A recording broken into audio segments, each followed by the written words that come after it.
Mark Condron, you haven't been to bed. No. For clarity for listeners, it's Sunday afternoon. We're sitting here. Me and you have just had a walk around O'Connell Street. There's the last few stragglers, some I would say young lads, pulling the tractors out there with the guards, helping them at this stage. But you were there through the night. What time did the guards show up? So they showed up at about 3:30 this morning in big numbers. Huge numbers. I was kind of walking around O'Connell Street at that stage, and was pretty busy with revellers coming out of pubs and discos or whatever they were, and kind of really congregating around the chippers and the takeaways.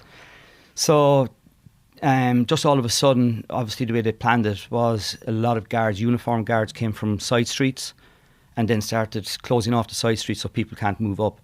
Then uniformed and jacket guards, kind of plainclothes guards with jackets, they started pushing everyone off O'Connell Street. And then... So this is the ordinary people, if you like, on their Saturday, what was at that point, their Saturday night out, getting their snack box on the way home. Yeah, exactly. So they were just ready to grab their snack box, and they went, pushed them all out, and off you go. So they pushed everyone from the north side, basically, over to the south side. All very calmly, quite quick. That's one thing I noticed about it. I didn't feel there was too many protesters there, actually. I thought the number was quite small on them. But the vehicles were all still there? Oh, the vehicles were all still there, yeah. How many are we talking?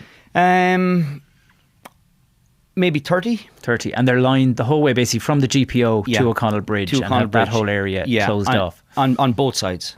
Yeah. So the public order unit arrives. I gather they had the horses, the mounted unit. They were in the Liffey as well, and a helicopter overhead. They're literally...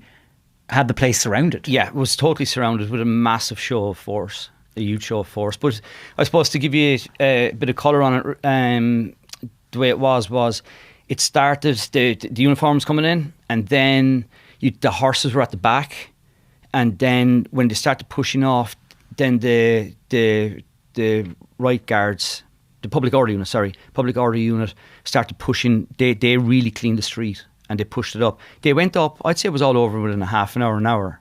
They pushed everyone up, out to the sides, and then made their way back, and they came back in force again, basically just swept right up to the very top of O'Connell Street, swept it all the way back again. People will remember a couple of years ago seeing the Dublin riots and when the Gardaí moved in properly on that. Yeah. And the kind of lasting images is pepper spray, batons, the big shields that cover all their bodies in case anything gets thrown at. There was none of that. No, it's a very good point, actually. There was none of that. Even the helmets weren't on, batons weren't drawn. It was just literally... Now, it's very intimidating when they come down on top of you. It's actually quite scary. When they do come up, when you're really up close to them, like, you will get out of the way. And you were there obviously taking your pictures. Yeah. The protesters, what was the mood among them? You say there wasn't that many. Were they asleep in their tractors at this point? Were they... No, I went for a walk before that, and I did see a small handful of a few of them kind of around. There was a few of them standing around tractors, 1 or 2 in tractors, but not a whole pile. And what was their interaction with Gardaí? Very little. A lot of them had moved. When they were told to move, in fairness, they moved. There was a couple of knocks on tractors, 1 or 2 to a few beers, and they moved them. But in fairness to them, they did move. They did move fairly quick. And was it the case then that people were revving up their tractors and driving down the quays going home at 4 o'clock in the morning? No. So the first movement I saw was the lorries. There was and they were kind of off O'Connell Street. They were down the side of the quays.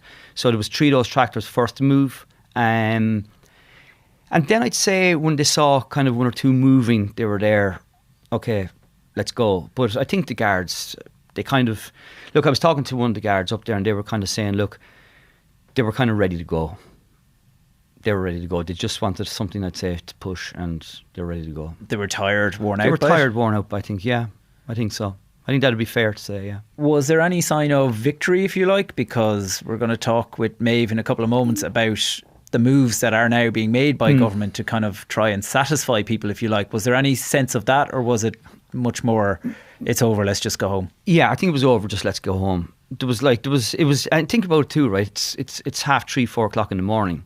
Like, it's not like you're up a couple of hours and well fed and ready to rock, ready to go. Like, there was a bit of a surprise to it, to be fair. And you can imagine the force, like you'd helicopters hovering over in the sky, the noise of that. You'd the boat, the water unit coming up the Liffey. You'd horses, the noise of the horses coming through the streets at 3:30 in the morning. And then the public order unit going up the way they're dressed in their new uniforms. And so, like it was, I'm not going to say it was pretty cool, obviously, like, but I'm photographing in this newspaper a long, long time. And I think that's the first time I've seen a big force like that, like all together. Like you might have drips and drabs sometimes, but to see them all together, like the whole, I think the Guards have really modernised themselves now. Whether it's a wake of some other stuff or what's going on, or whether they're being prepared for other stuff, but you can see it when it all comes together. It's pretty impressive. Some might say that they were a few days late to it, though. Mm. Yeah, we talked about this earlier on. Yeah, maybe so. Yeah, maybe so. It might have been late. But they were ready when they came. I think that's what your takeaway was. Yeah, I think so. Yeah, no, fair. Yeah, I think so. Yeah, they were ready, and they were all really nice to each other. Like, you know, like there was no aggression. There was no aggression from the protesters, and no aggression from the Garda side. So yeah, I think it was all handled very well.